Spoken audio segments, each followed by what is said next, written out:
Qadri multispeciality हॉस्पिटलमध्ये आता मिळणार बांधकाम कामगार योजनेच्या माध्यमातून मोफत शस्त्रक्रिया, स्त्रीरोग विभाग, सर्जरी विभाग, अस्थिरोग व मेडिसिन विभाग, सर्व शस्त्रक्रिया आणि उपचार मोफत।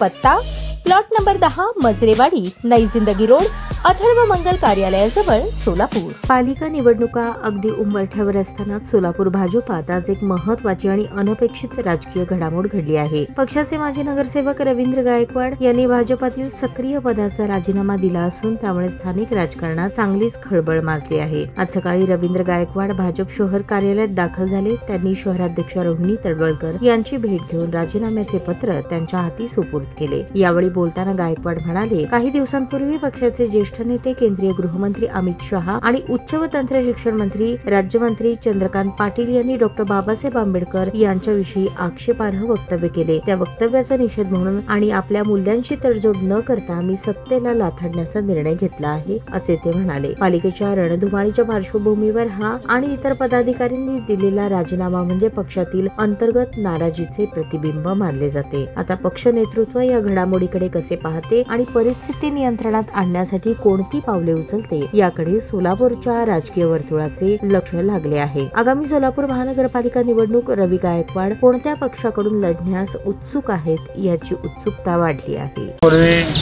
चंद्रकांत पाटलांनी बाबाचा बद्दल आक्षेपार्ह बोलला होता व तसेच केंद्रीय मंत्री गृहमंत्री अमित शहाने बी बाबाचा बद्दल आक्षेपार्ह बोललं होतं आणि हे आमच्या जीवाला लागलेलं आहे आणि ते आम्हाला न पटण्यासारखी गोष्ट आहे। आणि नेहमी परवा सुप्रीम कोर्टाचे जज गवई साहेब त्यांच्याने बोर्ड फिरकावून मारले, ते सनातनी म्हणून सांगितले त्यांनी। म्हणजे ह्या लोकांनी दलितावर अन्याय करायचं ठाम ठरवलेलंच आहे आणि ते आम्हाला पसंत पडलं नाही, त्यामुळं मी राजीनामा देत आहे। आमच्या शहर अध्यक्ष यांना भेटून मी राजीनामा दिलेला आहे माझा।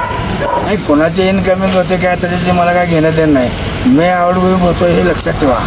मी पक्ष सोडवला, राजीनामा दिला हे लक्षात फक्त एवढंच ठेवा। मला कोणाची इनकमिंग वगैरे मला काय त्याचे घेणं देणं नाही आणि कोण झालं आहे मला हे माहीत नाही त्याचे आणि त्याची माहितीही मला घ्यायची नाही। जी सत्ता असताना सत्तेला लाथ मारून मी बाहेर पडलेला माणूस आहे आणि याची दखल तुम्ही पत्रकार लोकांनी घ्यावी। जय भीम, जय भारत, जय संविधान। ताज्या बातम्या पाहण्यासाठी प्राईम महाराष्ट्र न्यूज चॅनलला सबस्क्राईब करा।